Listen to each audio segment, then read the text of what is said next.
बायस theorem प्यारे बच्चों,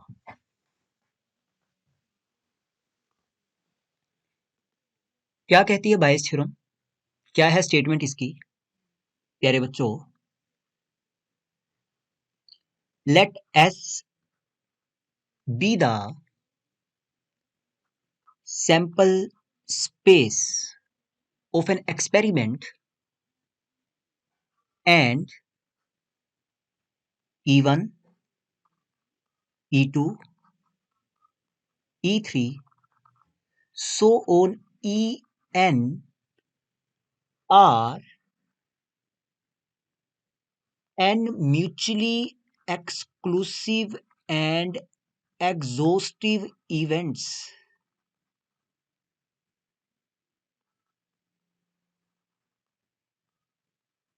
associated with same random experiment.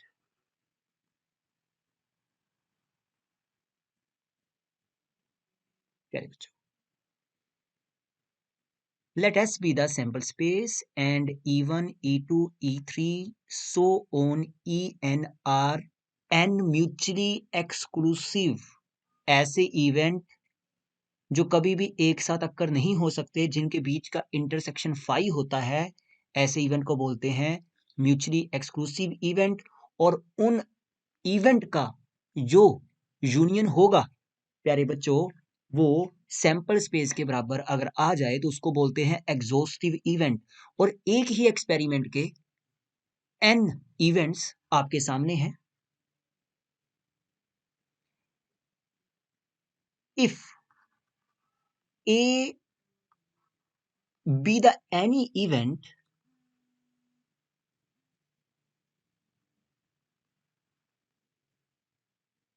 which occurs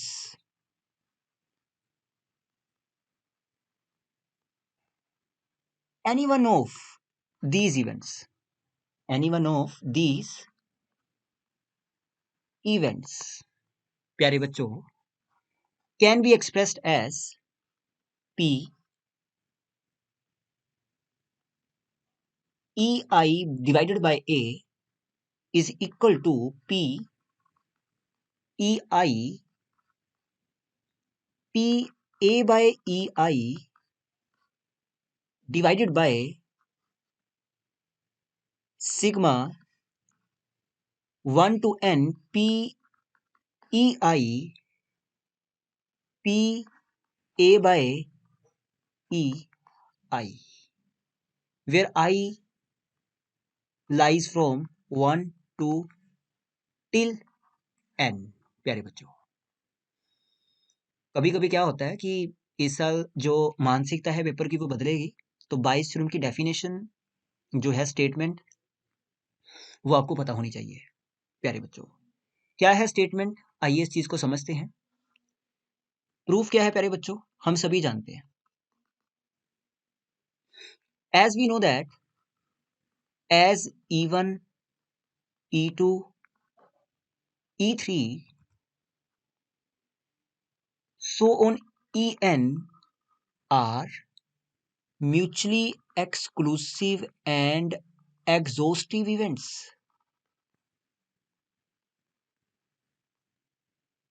Therefore, we can say that the sample space of the mutually exclusive event will be equal to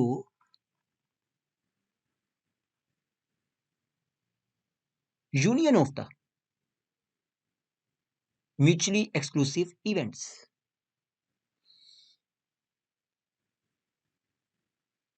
प्यारे बच्चों, मेरी बात को समझें। यहां पर ये मेरे पास है एक, आपके पास एक्सपेरिमेंट हमने किया है, और प्यारे बच्चों उसके आपके पास n इवेंट्स हैं। वो मैं इस तरह से आपके सामने रिप्रेजेंट कर रहा हूं।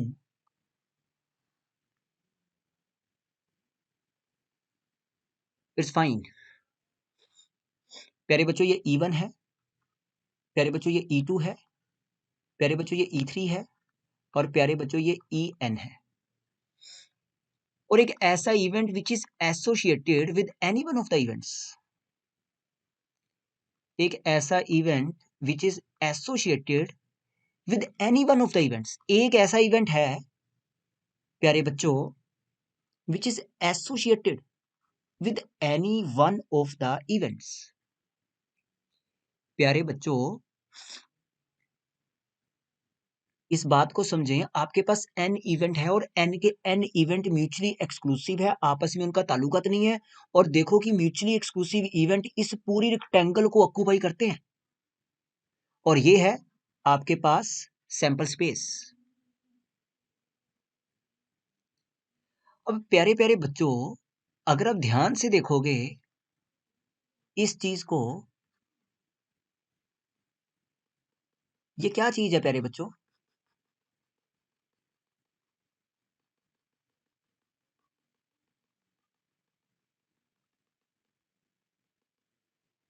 प्यारे बच्चों आपको पता है कि ये वाला जो पार्ट है आपका, ये किसका इंटरसेक्शन है? असल में आपने देखा कि जो आपका पी ए है, पी ए वो है टोटल प्रोबेबिलिटी। अगर आपके पास 5 बैग हैं और 5 बैग जो बॉल्स कंटेन करते हैं वो रेड और ब्लैक बॉल कंटेन करते हैं, आपने एक बॉल निकाली किसी बैग से, किस बैग से निकाली ये हम नहीं जानते, पहले बैग सेलेक्ट किया होगा क्योंकि बैग सारे डिफरेंट हैं, म्यूचुअली एक्सक्लूसिव हैं, उनमें से एक बॉल निकाली जो रेड कलर की है। तो ये एक तरह का जो ए इवेंट है वो ये बताता है कि आपने रेड कलर की बॉल निकाली है, लेकिन हम नहीं जानते कि किस बैग से निकाली है। अगर हम ये भी जानना चाहते हैं कि किस बैग से निकाली है तो वो बायस थ्योरम है। तो टोटल प्रोबेबिलिटी पी ए क्या है? पी ए है आपके पास P E one intersection A, P E two intersection A, so on P E N intersection A. प्यारे बच्चों आपने क्या देखा सभी बच्चों ने? कल मैंने आपको बेहतर तरीके से बताने का प्रयास किया था, आपको फार्मूला बताया था कि अगर आप डिपेंडेंट वेरिएबल की बात करते हैं, अगर आपके पास ए की प्रोबेबिलिटी पहले ही गिवन है और बी की प्रोबेबिलिटी ए पर निर्भर करती है, तो P A intersection B P A into P B by A होता है, या P B by A will be equal to दोनों का intersection divided by P A. तो सिमिलरली आपको पता है यहाँ पे तो आपके पास बैग तो आपके पास ओपन पड़े हैं, आपने बैग सेलेक्ट कर लिया E1 E2 E3 till EN आपके पास गिफ्ट है प्यारे बच्चों पड़ा हुआ, लेकिन आप क्या चाहते हो? आप चाहते हो E1 इंटरसेक्शन ए का प्रोबेबिलिटी, तो आपको पता है E1 तो ऐसे आएगा। अब ए की प्रोबेबिलिटी किस पर निर्भर करती है? E1 पर, क्योंकि ये क्या है कि जो आपने बॉल निकाली है वो फर्स्ट बैग से निकाली है। यार मुझे क्या पता कहाँ से निकाली है, पॉइंट टू बी नोटेड यार। तुम्हारे पास 10 बैग है, एक छोटा सा बच्चा किसी बैग को ओपन करके एक रेड कलर की बॉल ले आया, अब ये रेड कलर की बॉल कहाँ से निकाली है हमें इतना नहीं पता, कहाँ से निकाली है हमें इतना पता है कि रेड कलर की बॉल है, वो किसी ना किसी बैग से निकाल के लेके आया होगा, वो मैं कोई ना कोई बैग जो है उसकी प्रोबेबिलिटी लिख रहा हूं। यस बहुत अच्छी बात है। तो मैं एक तरह का आपको प्रूफ करवा रहा हूँ, और मैं उम्मीद करता हूँ कि आप तक बात बड़ी बेहतर तरीके से पहुंच रही होगी।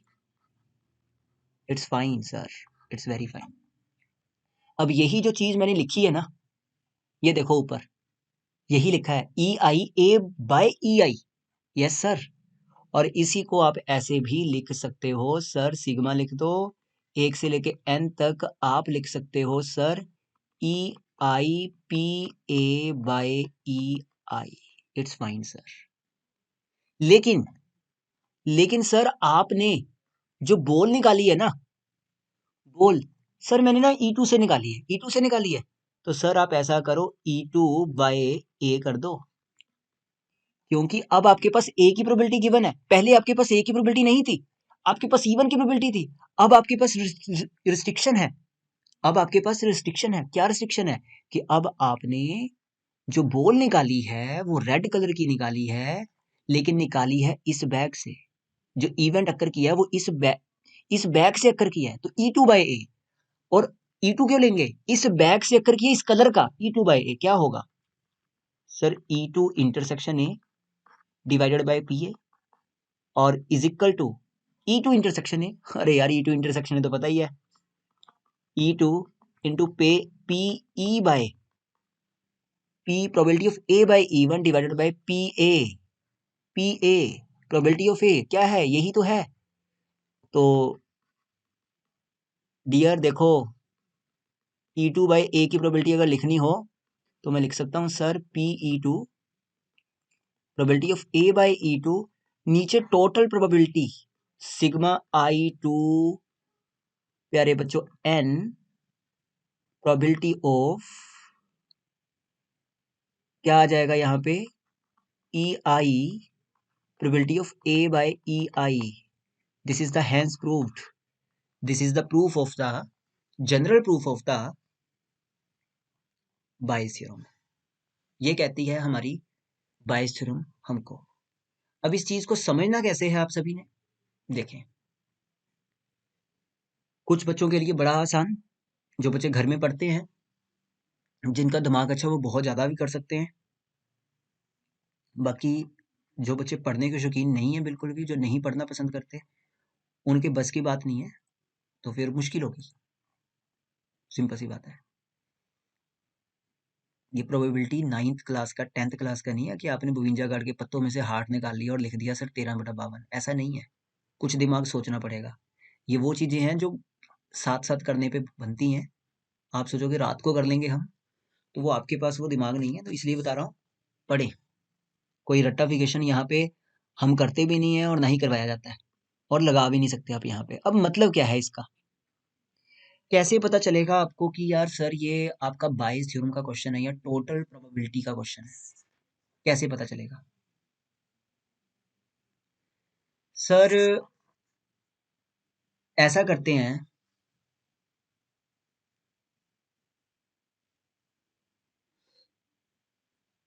कि हमारे पास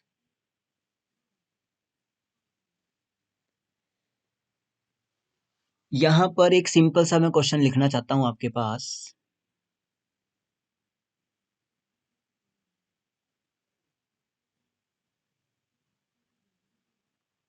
bag A contains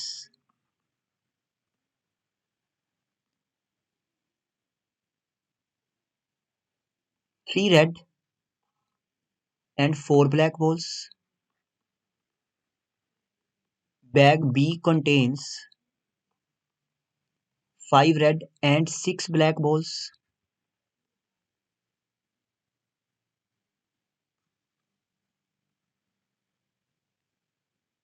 One ball is drawn from one of the bags.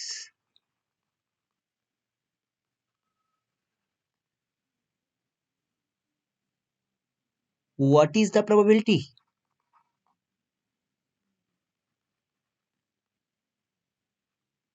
Ball drawn is of red in color. अब ये जो क्वेश्चन है वो टोटल प्रोबेबिलिटी का है, क्योंकि तुम्हारे पास जो दोनों बैग हैं, रीड करो, एक बॉल निकाली गई है किसी एक बैग से।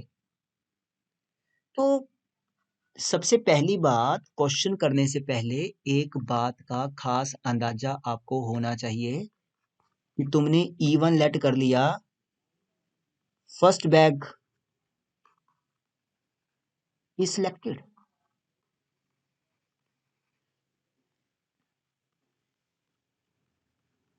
Second bag is selected.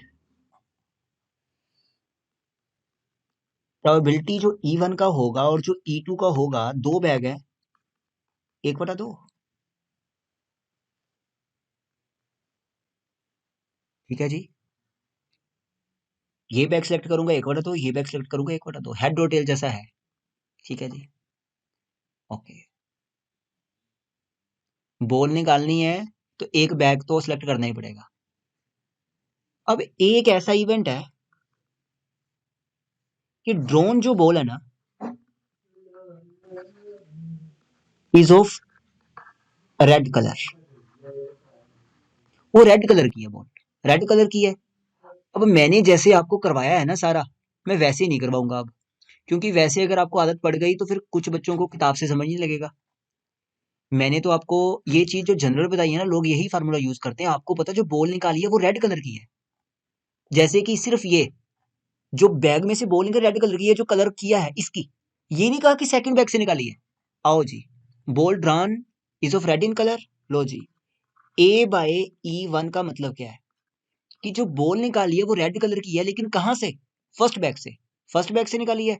हाँ जी सर, फर्स्ट बैग में तो रेड कलर की 3 बॉल है, टोटल बॉल है 7, तो 3/7 आ जाएगा। A/E2 का मतलब क्या है कि जो बॉल निकाली है वो रेड कलर की है, लेकिन निकाली सेकंड बैग से। सेकंड बैग से निकाली है। यस सर, सेकंड बैग से निकाली है। तो सेकंड बैग में कितनी बॉल्स है? सर टोटल बॉल तो है वहां पे 11, लेकिन 5 रेड है, तो ओके 5/11 कर देते हैं। सर बहुत अच्छी बात है। अब तुम्हें पता है, क्या पता है कि जो टोटल प्रोबेबिलिटी होती है, फार्मूला याद कर लिया है आपने? एक बार फिर दोबारा से आपको याद कराने के लिए मैं थोड़ा सा लिखना चाहता हूं यहाँ पे। A/E/I, ऊपर सिग्मा नहीं आएगा, नीचे सिग्मा आएगा। तो फॉन्ट को थोड़ा छोटा करते हुए आपको यहाँ पे बता रहा हूं मैं, क्या करोगे प्यारे बच्चों? सर आपको पता है यहाँ पे तो PE1, A/E1, PE2, A/E2। E1 का मतलब क्या है यार?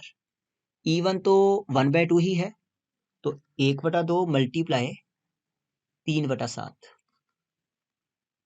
1/2 मल्टीप्लाई 5/11।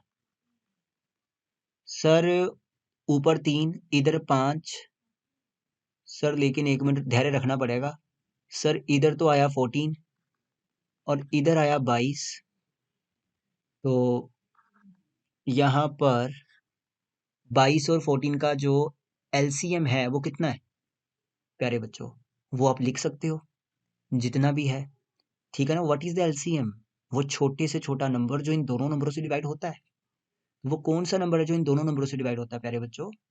22 और 14 का अगर आप LCM निकालने की प्यारे बच्चों कोशिश करोगे, तो प्यारे बच्चों आपने क्या देखा? आपने प्यारे बच्चों देखा यहाँ पर, यहाँ पर प्यारे बच्चों 14 यहाँ पर 2 मल्टीप्लाई 7, 22, 2 मल्टीप्लाई 11 और 77 मल्टीप्लाई 2, 154। जब 14 से इसको डिवाइड करेंगे तो 11 आएगा, यहाँ पे 33 आ जाएगा। 22 को जब यहाँ से डिवाइड करोगे तो 7 आएगा, ये ऊपर 35 आ जाएगा। क्योंकि मैंने तो कहीं से देख के लिखा नहीं है क्वेश्चन, मैंने तो अपने हिसाब से लिखा है। तो 68/154 आ जाएगा। और मैं यहाँ पे थोड़ा सा देख पा रहा हूँ कि ये चीज़ें कट क्यों रही हैं। तो LCM जो आया है हमारा वो 154 ही आया है, और 154 और 11 ही आया है, 11 तिया 33 ही आया है, और 7×5 35 ही आया है, और 68 ही आया है। तो यहाँ पे तो कट गया जी, ये तो 34/70 बन गया। तो इट्स फाइन, इट्स इम्पोर्टेंट। तो मुझे उम्मीद है आप सभी तक बात पहुंची होगी। तकरीबन कुछ इस प्रकार का आंसर आया है। ये किसकी प्रोबेबिलिटी है कि जो आपने बॉल निकाली है वो रेड कलर की है। हमें नहीं पता वो किस बैग से निकाली है, लेकिन इस चीज को नजरअंदाज करना कि 34/77 आएगा, क्या आएगा, कैलकुलेशन अगर मिस्टेक हुई तो। लेकिन यार नहीं जी, मैंने जो बॉल निकाली है, अगर वो कह दे कि जो बॉल निकाली है, hence find the probability that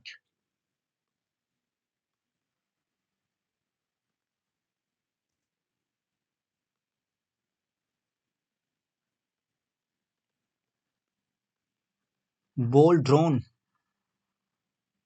from the first bag. First bag से बॉल निकालिए, फर्स्ट बैग से निकालिए। E1/A, E1 intersection A by P ए,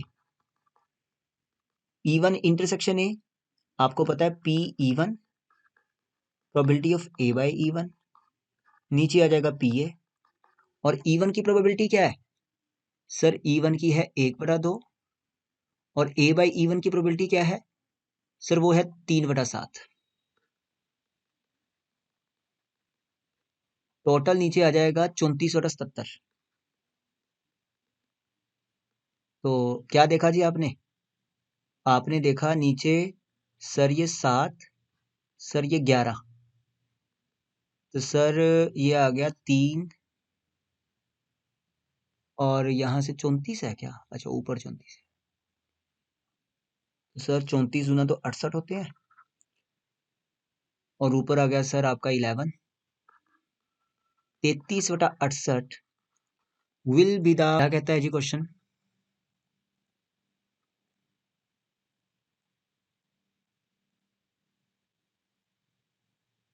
क्या कहता है जी क्वेश्चन, क्वेश्चन कहता है a man speaks truth 3 out of 4 times. प्यारे बच्चों, प्यारे बच्चों, जो बंदा है ना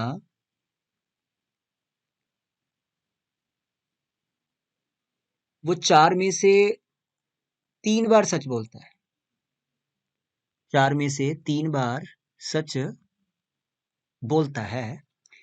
उसने डाई को फेंका, जो हम खेलते हैं या खेलते थे या खेलेंगे,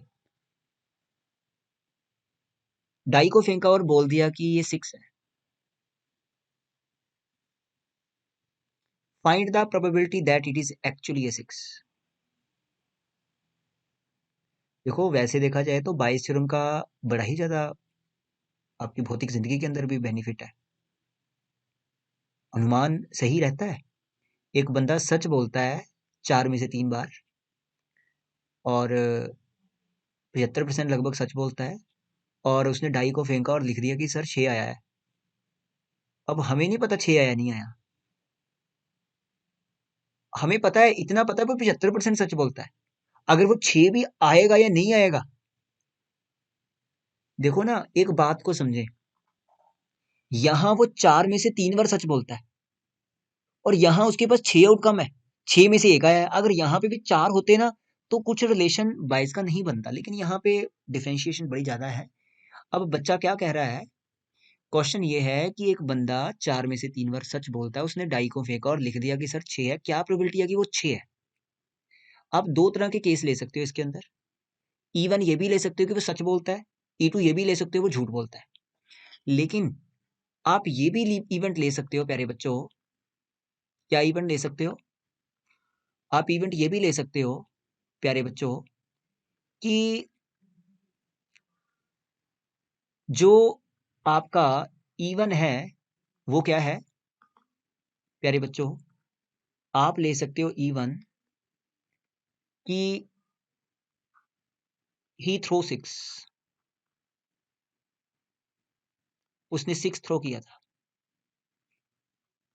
और आप लिख सकते हो ही थ्रोज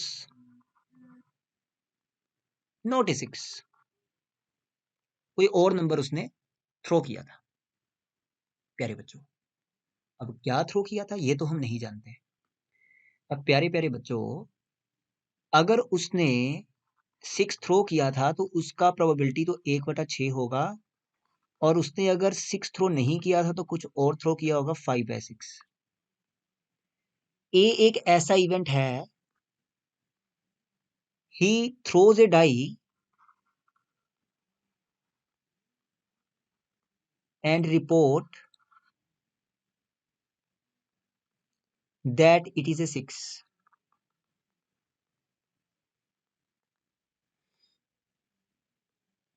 तो इसका मतलब क्या हुआ, आपने प्रोबेबिलिटी निकालनी है ए की, कब उसने क्या किया है, डाई को थ्रो किया भारद्वाज जी, रिपोर्ट कर दिया वो 6 है, इसका मतलब असल में 6 है। अरे E1 मतलब हाँ 6 है, इसका मतलब ही स्पीक्स ट्रूथ। अगर वो सच बोलता है तो इसका मतलब वो 4 में से 3 बार सच बोलता है, 3/4। A/E2 का क्या मतलब है कि उसने डाई को फेंका और बोल दिया 6, अरे लेकिन 6 तो था नहीं E2 के हिसाब से। इसका मतलब ही टेल्स लाई, इसका मतलब वो झूठ बोल रहा है। इसका मतलब सच बोलने की अगर प्रोबेबिलिटी, बंदा क्या बोल सकता है, सच बोलेगा झूठ बोलेगा, नंबर क्या हो सकता है, पॉजिटिव हो सकता है नेगेटिव हो सकता है। कॉइन को उछल के क्या आ सकता है, हेड आएगा टेल आएगा, पहलू तो 2 ही होंगे ना, दुख सुख। प्यारे बच्चों तो 1/4 आ गया, लेकिन क्या प्रोबेबिलिटी है कि असल में वो 6 है।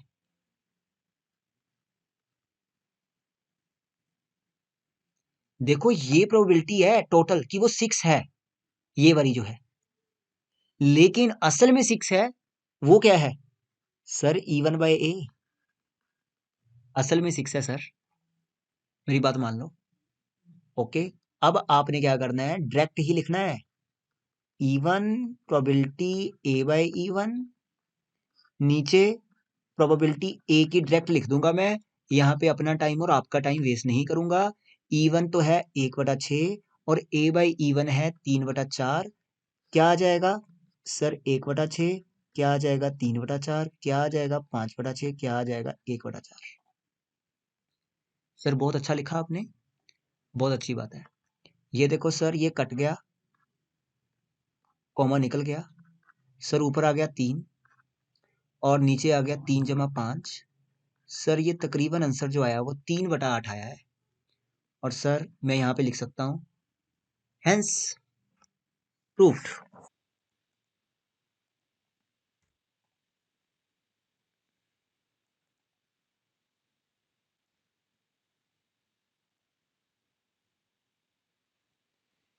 देखो रट्टा ना लगाएं, पहला क्वेश्चन भी एक बैग वाला किया था, अब ये भी बैग वाला क्वेश्चन है। यहाँ भी बैग 1 है, यहाँ भी बैग 2 है, पहले क्वेश्चन में भी बैग 2 थे। लेकिन पहले बैग में हमने, पहले क्वेश्चन के अंदर हमने जो बॉल एक बैग से निकाली थी, न जाने कौन से बैग से निकाली थी। इस क्वेश्चन के अंदर हमारे पास 2 बैग हैं और पहले बैग से मैंने 2 बॉलें ट्रांसफर की हैं और दूसरे बैग में डाल दी हैं, और फिर बॉल ड्रॉ की है सेकंड बैग से और वो रेड कलर की है। प्यारे बच्चों क्वेश्चन क्या कहता है कि मेरे पास 2 बैग हैं और मैंने पहले बैग से 2 बॉलें ट्रांसफर कर दी और सेकंड बैग में डाल दी, और फिर सेकंड बैग से बॉल निकाली एक, वो रेड कलर की है।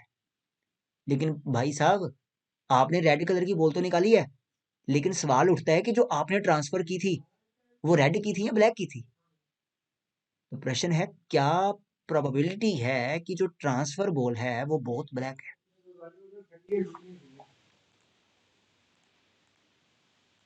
पापा हाथ तो लो, जरा हौली बोलो, थोड़ा आवाज आंदी भी बड़ी, आवाज बड़ी आंदी भी, मेरी रिकॉर्डिंग होंदी भी यार, बोलो ना।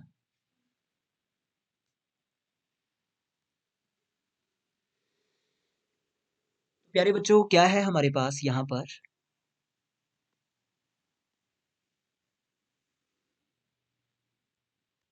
ये आ जी हमारे पास,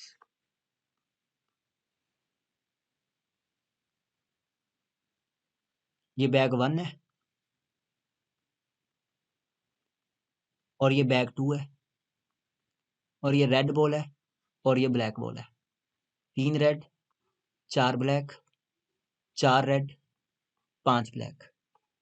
E1 और E2 अगर नहीं समझ आते तो क्वेश्चन को देख लिया करो, बॉल ट्रांसफर की है, लो जी, रेड बॉल ट्रांसफर। लेकिन यार एक बात का ध्यान रखो, यहाँ पे इवेंट जो है ना वो खतरनाक होंगे, क्योंकि 2 बॉलें ट्रांसफर की हैं। अगर एक बॉल ट्रांसफर करते तो रेड बॉल ट्रांसफर की है या ब्लैक बॉल ट्रांसफर की है।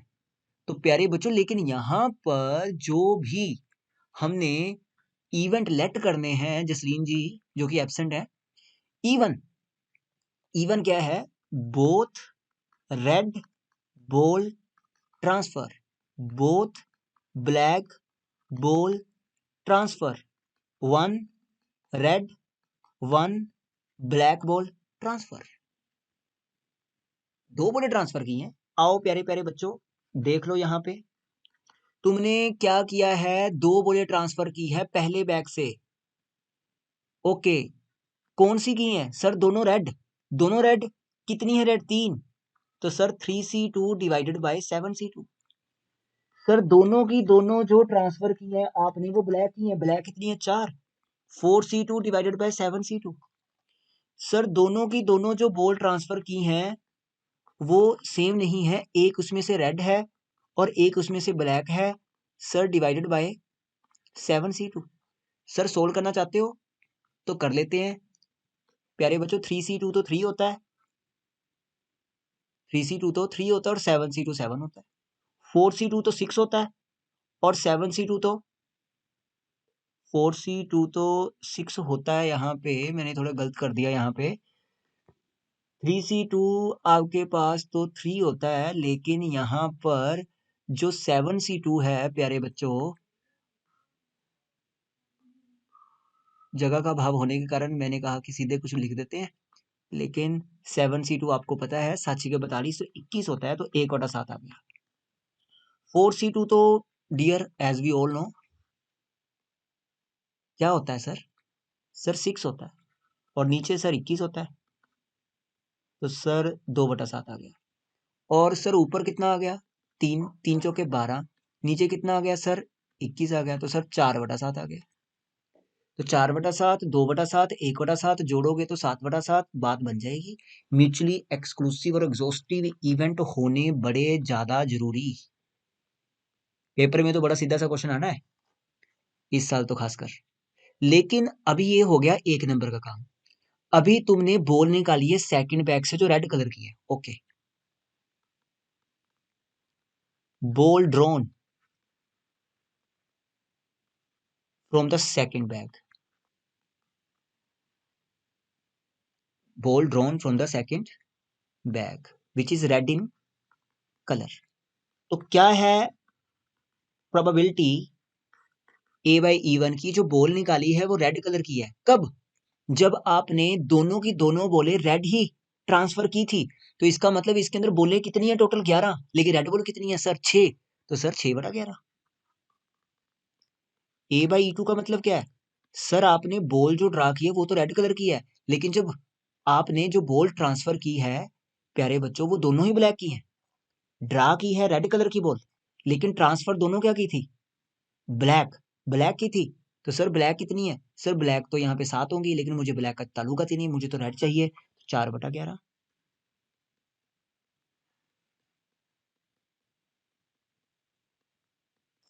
A/E3, एक रेड एक ब्लैक, एक रेड एक ब्लैक, एक रेड एक ब्लैक। एक रेड मतलब ट्रांसफर किया आपने तो कितनी होगी यहाँ पे? 5 रेड होगी, 6 ब्लैक होगी। हमें तो रेड चाहिए सर, 5 है। 5/11। लो जी, E1 को इससे, E2 को इससे, E3 को इससे मल्टीप्लाई करोगे तो रेड बॉल की प्रोबेबिलिटी आ जाएगी। आपने रेड बॉल निकाली है जब आपने बॉलें ट्रांसफर की है, लेकिन क्या प्रोबेबिलिटी है कि जो आपने ट्रांसफर की थी बॉल्स वो दोनों ब्लैक है? दोनों ब्लैक है, तो सर दोनों ब्लैक मतलब E2 divided by A। Ball तो आपने रेड निकाली है लेकिन ट्रांसफर ब्लैक की थी, ब्लैक की थी। तो sir E2 into PA/E2 divided by probability of A जो टोटल है। ऐसे किताबें लिखती नहीं है PA, क्योंकि बच्चों ने लगाया होता है, 70-80% बच्चों ने इन क्वेश्चनों को रट्टा, क्योंकि समझ तो होती ही नहीं है। तो E2 उनको करवाया ही नहीं जाता बेसिकली। 2/7 multiply A/E2 4/11। तो आप भी बेशक मत लिखें ऐसे A, सीधे ही E1 इंटू A/E1 सारा कुछ लिख दें। तो 1/7 2/7 4/7। Okay sir, 1/7 multiply 6/11, 2/7 multiply 4/11, 4/7 multiply 5/11। Sir calculation तो आपकी अपनी है, इसलिए इसको प्यार से कट कर दो। सर आंसर देखें कितना आया, देखते हैं। सर 8, सर नीचे 6, सर नीचे 8, सर नीचे 20, सर ऊपर 8, 20 28, 28 या 34। सर तकरीबन जो आंसर आया है वो 4/17 आया है। 3 कॉइन है जी आपके पास। एक है 1:2 हेडेड कॉइन, दोनों तरफ हेड है। दूसरा कॉइन जो है वो बाइज्ड कॉइन है, मतलब वो फेयर नहीं है। 75% चांस है कि उस पर टेल आएगा, 25% चांस है कि हेड आएगा। और तीसरा कॉइन जो है, जो कि अनबाइज्ड है, जिसको हम फेयर बोलते हैं। 1 of 3 coin is chosen at the random. 1 of 3 coin is chosen at the random and tossed. एक कॉइन को चूज किया गया और उसको उछाला गया और उसने हेड शो किया है। क्या प्रोबेबिलिटी है कि वो 2 हेडेड कॉइन है? प्यारे बच्चों, सबसे पहली बात जो इवेंट लेट करेंगे हम, वो क्या है, उस चीज को आप समझें। जो इवेंट लेट करेंगे हम, वो क्या है प्यारे बच्चों? वो है हमारे पास कॉइन जो चूज किया है, coin is chosen, coin is 2 headed coin.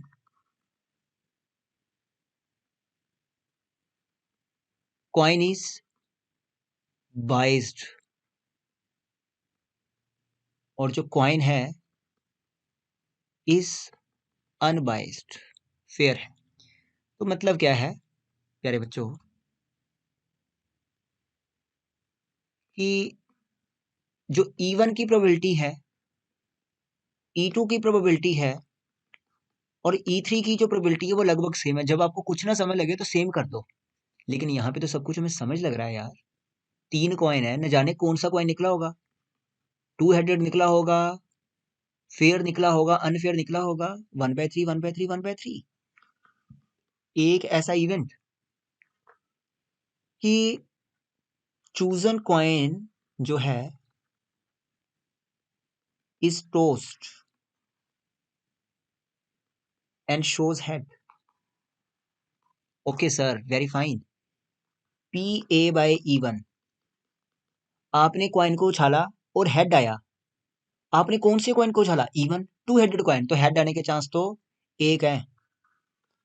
ठीक है प्यारे बच्चों, मेहनत इतनी की हुई है कि पता ही है कि वो मिलना ही मिलना है हमको।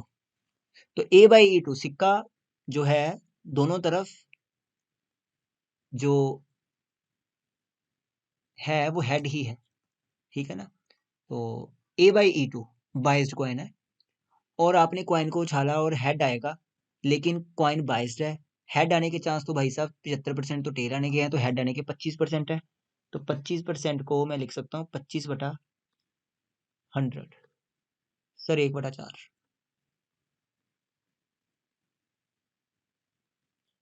सर आगे हमारा फेयर कॉइन है, और फेयर कॉइन है तो हेड आने के चांस तो 1/2 है। लेकिन प्रोबेबिलिटी आपने निकालनी है सर, जो कॉइन है ना वो 2 हेडेड है, 2 headed coin, 2 headed E1/A। Yes sir, 2 headed यही है। क्या होगी प्रोबेबिलिटी? सर E1 आएगा। E1 क्या है, मैं डायरेक्टली लिखूंगा अब। Sir 1/3 multiply 1, 1/3 multiply 1 plus 1/3 multiply 1/4, 1/3 multiply 1/2।